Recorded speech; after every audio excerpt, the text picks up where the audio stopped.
This is TWiT. Not quite 4 weeks ago, back on May 3rd, Google, which is now a fully fledged domain name registrar, announced their 8 new top-level domains with a posting that was headlined, 8 new top-level domains for dads, grads, and techies. So the TLDR on this is Google Registry launches 8 new top-level domains, .dad, .phd, .prof, P-R-O-F, .esq, short for Esquire, .foo, .zip, .move, and .nexus. For the dads, they said, knock, knock, who's there? With Father's Day right around the corner, .dad is here for the jokes, the games, and the advice. Whether you're a fit .dad, a gay .dad, or a dude .dad, .dad is the place to celebrate fatherhood. Leo, I think maybe they've gotten a little carried away over there in the Google domain registration world.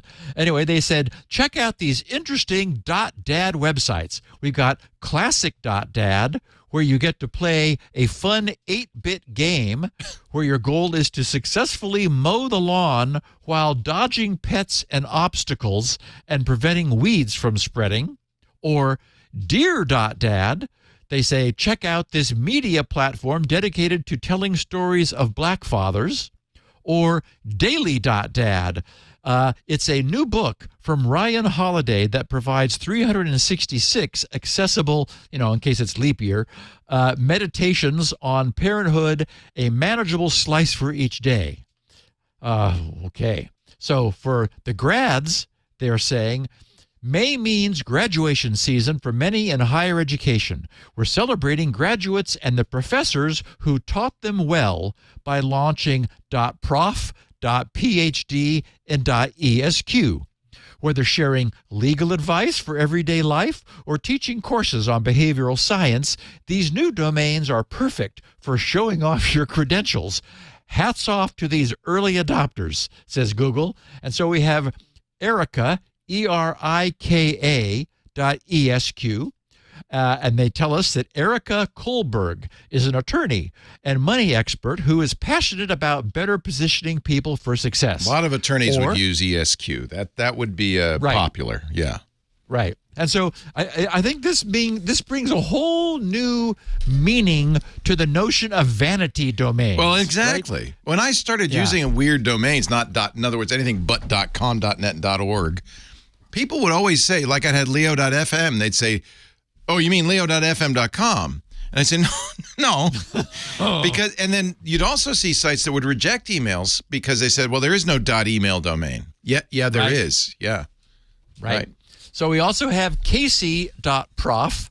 Which is good for professors. That's fine. Oh, yeah. And that's Professor Casey Feisler. Or proofreaders would be good for. Maybe Elaine would like that. She would complain about the lack of 2 O's. You really, proof with 1 O. Yeah, that's not good. So Casey Feisler is a technology ethics educator and science communicator who apparently thought, hey, I need my own prof domain. And then we have Raphael.phd. Raphael is an expert in post-quantum cryptography. Well, he deserves his PhD. Yeah. Holy cow. Well, also, if you understand how fully homomorphic encryption works, you're a doctor. Yeah. And also privacy-enhancing technologies and the application of these constructions. So, okay, but the real worry, and the reason for my bringing this up today, is the new TLDs that Google chose to create for techies, the third category. Under the heading of techies, they write, May is also the month of Google I/O, as we know now. They said, our annual developer conference. Whether you're learning to code, deploying a helpful tool, building your portfolio, or starting a new community, .foo, .zip, .move, and .nexus have you covered. Here are some examples from our developer community. So we've got gamers.nexus. Which is They their say actual name. That's the name of the company, so the publication, yeah. Yeah, they said use gamers.nexus to review computer hardware and plan your next gaming PC. Or helloworld.foo, learn how to code Hello World. You better explain why foo is for coding Hello World, though. Leo, you tell us. All right. We'll have fun with it. So there is an old military acronym, FUBAR, effed up beyond all repair, I guess. I don't know. FUBAR. And so that's been around since World War II, right? Along with SNAFU and a few other choice military recognition. FUBAR is beyond all recognition. Okay. Yes, recognition. So programmers, when they were making up dummy variables in their, texts, like, Dennis Ritchie and Brian Kernighan and the C programming language, would use foo and bar as phony dummy variable names. But my question is, there's a .foo. Where's the .bar? Yeah. Foo without bar is like you would think they would want to raise the bar, Leo.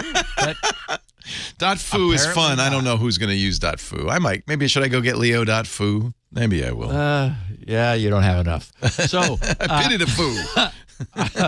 and URL.zip, they say. There is apparently a domain, URL.zip. They said create short, powerful, and trackable links with URL.zip. So I guess somebody created registered the domain and created a URL shortener called URL.zip. And then finally, David.mov, which is watch videos by David Immel in this liminal space. Well, that's a $5 word. Boy. So, yeah. Okay. And just to finish off their posting, before we look at not only what could possibly go wrong, but what did immediately go wrong catastrophically, Google finished saying, starting today, this was like May 3rd, right? Starting today, you can register all of these new extensions as part of our early access program for an additional one-time fee. This fee decreases according to a daily schedule through the end of May 10th. So the 3rd to the 10th, so that's 7 days. So presumably on day one, you had to really want one of these in order to, belly up to the bar and pay whatever they were asking, which dropped down successively on each day until it was back to their normal price on May 10th. They said all of these domains will be publicly available at a base annual price through your registrar of choice. Although I went over to Hover and they don't offer Zip, so they said, huh? What? No. To make it super easy for anyone to get their website live, we've worked with Google Sites to launch new templates for graduates, professors, and parents. Oh, good. You don't even have to do any website coding. Just drop a template in. To learn more about pricing or our participating partners, visit registry.google. Okay, so it occurred to me that if those grads are looking for jobs in internet security, protecting the assets belonging to those dads, when Google's difficult-to-understand decision to offer domains under the .zip top-level domain, may create the full employment guarantee that those new grads have been looking for. The malicious exploitation of these .zip TLDs took exactly 0 time, since their abuse was so obvious to everyone except for apparently Google. The new phishing technique is already going by the name File Archiver in the browser, as just one of many examples. It can be leveraged to emulate file archiver software in a web browser when a victim visits a .zip domain. Mr. Docs is a security researcher we haven't quoted in some time, although we did some time ago. He recently said, with this phishing attack, you simulate file archiver software, for example, WinRAR, in the browser, and use a .zip domain to make it appear more legitimate. In other words, threat actors are creating realistic-looking phishing landing pages using modern web tools, HTML, CSS, JavaScript, which mimics legitimate file archive software hosted on a zip domain to elevate social engineering campaigns. Users, the point is, when you click on a zip file, and most people don't know if it's a single click or a double click, so they go with 2 because that's better than 1. So whether you single click or double click, if it's a URL, you're going to be taken to a site ending in zip, and the site is going to pop up and look like an archiving program. So you think you've opened the zip file on your local machine, when in fact you've opened your browser mimicking an archiver, and now you're under the control of this site when you click anything else that you want to use the archiving software for. So the search bar in the Windows File Explorer will also emerge as a sneaky conduit where searching for a non-existent .zip file opens it directly in the web browser should the file name correspond to a legitimate .zip domain. Our Mr. Doc said this is perfect for this scenario since a user would be expecting to see a zip file. Once the user performs this, it will auto-launch the zip domain, which has the file archiver template and is able to appear legitimate. The problem, of course, that created all this is that the new .zip and .mov top-level domains are also both legitimate file name extensions. So this invites confusion when unsuspecting users mistakenly visit a malicious website when they believe they've opened a file. They could then be misled into downloading malware. Trend Micro agrees that this is anything but a good idea. They said zip files are often used as part of the initial stage of an attack chain, typically being downloaded after a user accesses a malicious URL or opens an email attachment. Beyond zip archives being used as a payload, since it's also likely that malicious actors will use zip-related URLs for downloading malware. The crux of the concern, they said, is that with the introduction of TLDs that are identical to well-known file extensions, bad guys are going to cook up clever new ways to take advantage of this, resulting confusion and ambiguity. If nothing else, it clearly equips bad actors with another new vector for phishing. Then I got a kick out of Malwarebytes Labs. I mean, the tech security industry just went nuts over the idea that we now have a .zip TLD because it was so clear to everyone how bad this was going to be. Malwarebytes Labs, which titled their recent discussion of this ill-advised move by Google, "Zip Domains, a bad idea nobody asked for." They wrote, "If you heard a strange and unfamiliar creaking noise on May 3rd, it may have been the simultaneous rolling of a million eyeballs. The synchronized ocular rotation was the less than warm welcome that parts of the IT and security industries," he said this author included, "gave to Google's decision to put .zip domains on sale."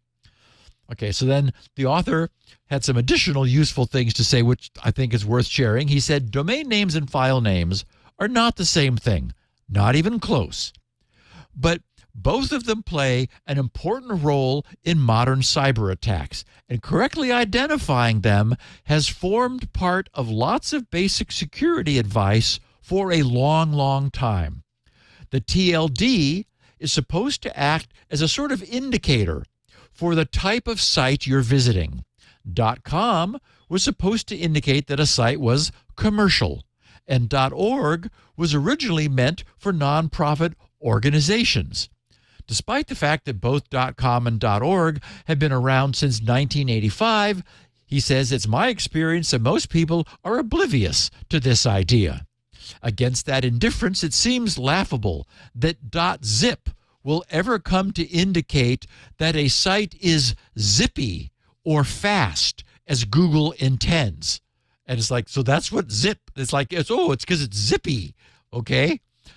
Quoting Google, quote, when you're offering services where speed is of the essence, a .zip URL lets your audience know that you're fast, efficient, and ready to move. Well, but anybody can do it. So that's literally what they said. Yes. There's no, you don't have to pass a speed test, Leo, in order to get the zippy zip URL. That's just a moron copywriter who wrote that, right? Just some marketing idiot. Because obviously it's dopey, but yeah, I wonder what the technical thinking is. Maybe, well, let's make some money. I just have no idea. He says, meanwhile, plenty of users already have a clear idea that .zip means something completely different. Since the very beginning, files on Windows computers have used an icon and a file name ending in a dot followed by 3 letters to indicate what kind of file you're dealing with. If the 3 letters after the dot spell ZIP, then that indicates an archive full of compressed, zipped up files. The icon, he says, even includes a picture of a zipper on it because reinforcement is good and confusion is bad. Unfortunately, Google missed that message. As it happens, he says, cybercriminals love .zip files, and the last couple of years has seen an explosion in their use as malicious email attachments. Typically, the zip file is first in a sequence of files known as an attack chain.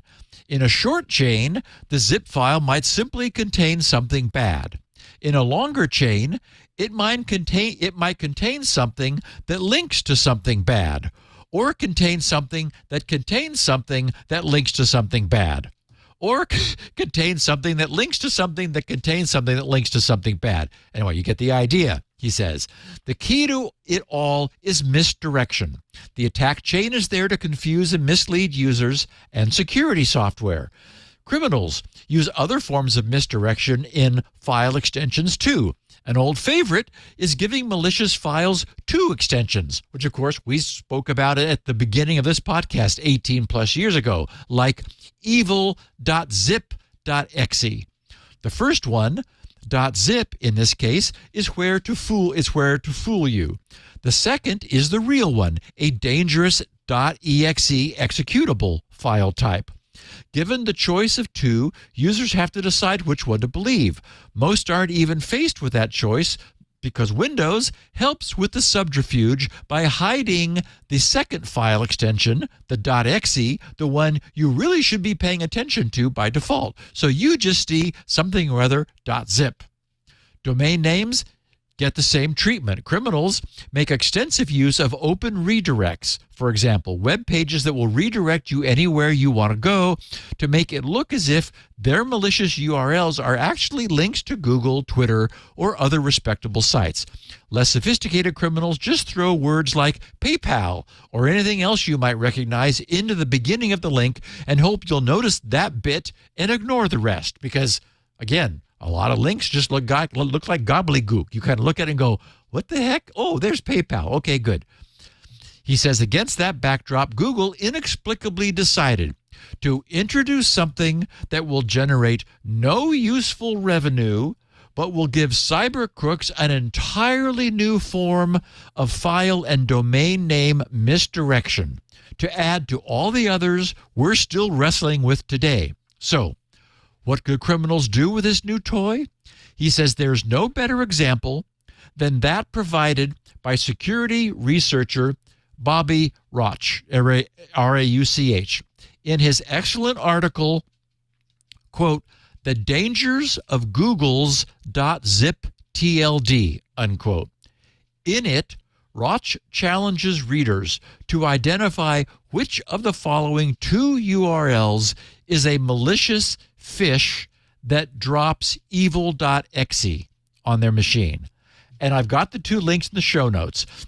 They begin https://github.com/Kubernetes/Kubernetes/ archive/refs/tags/v1.21.1.zip.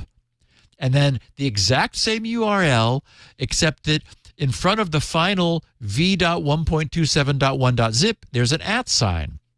And he says the answer is that the evil link is the second one. The top one opens a zip file called v1.27.1.zip, which was, downloaded from github.com domain. The second one would go to the domain v1.27.1.zip, which in this hypothetical example triggers the download of whatever that site wants to provide. I did not know that about URLs. So the @ sign changes the parsing. Yes. And it turns out those forward slashes are not actually forward slashes. There's a Unicode character that looks the same. So this looks like it is rooted at github.com. Yep. But in fact, those are not forward slashes until we get to this. Exactly. Part. I see. That makes sense. So it isn't just the @ sign. You have to use some tricks. Yes. Unfortunately, all the browsers display that Unicode as a forward slash, and it passes right through the browser. So here's the problem for this audience. I would be hard-pressed to look at that second URL and think that that's a problem. It looks absolutely legitimate. https://github.com.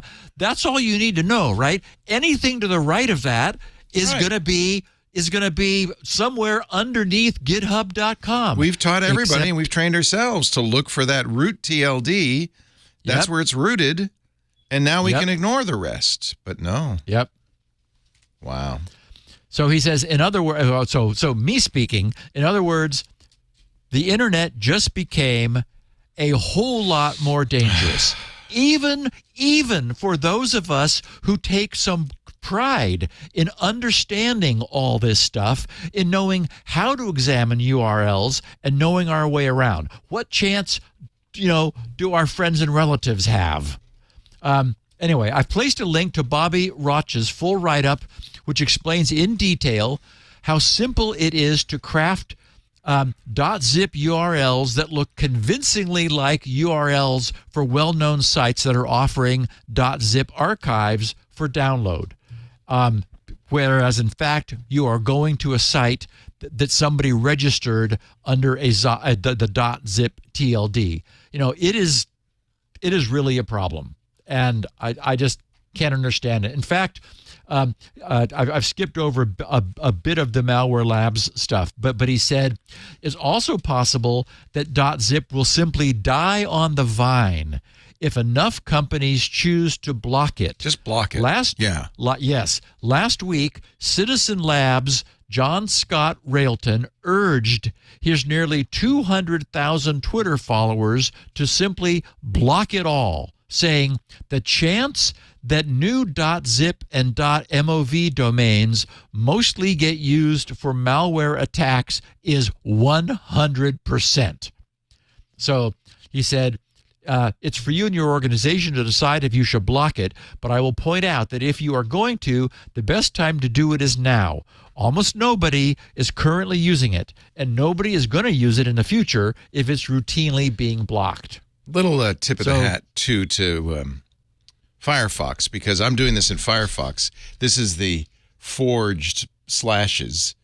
And in Chrome, this would take you to a bad website. In Firefox, it says, what? I don't think you're going where you think you're going, buddy. Nice. So that's Firefox, I guess, has decided to ignore those or not treat those Unicode characters as slashes. Well, and I mean, the well-known author Robert Lemos, writing for Dark Reading, his coverage was titled "Google's .zip.move domains give social engineers a shiny new tool." Oh, yeah. Wired headlined "The Real Risks in Google's New .zip and .move Domains." Tech Target, "The Potential Danger of the New Google .zip Top-Level Domain," and Y Combinator, "The Dangers of Google's .zip TLD." So, you just don't see that when new top-level domains come out for, like .pizza and things. Who cares? No, who cares? One other problem is, and this is another thing people should do, at least on Mac, and I think on many browsers, they're set by default to, quote, open safe files. So, and zip is normally considered a safe file. So when Safari sees a zip file, if you haven't unchecked that box, it will try to open it. And so you can go to a .zip and get what looks like a .zip that tries to open. It's malicious. So another thing everybody should do, and I don't what on Windows I think just as a convenience, browsers just assume, well, a .zip is safe. Windows now puts it in the tree. It's in your file tree. Oh, that's terrible. I hate that. Oh, my.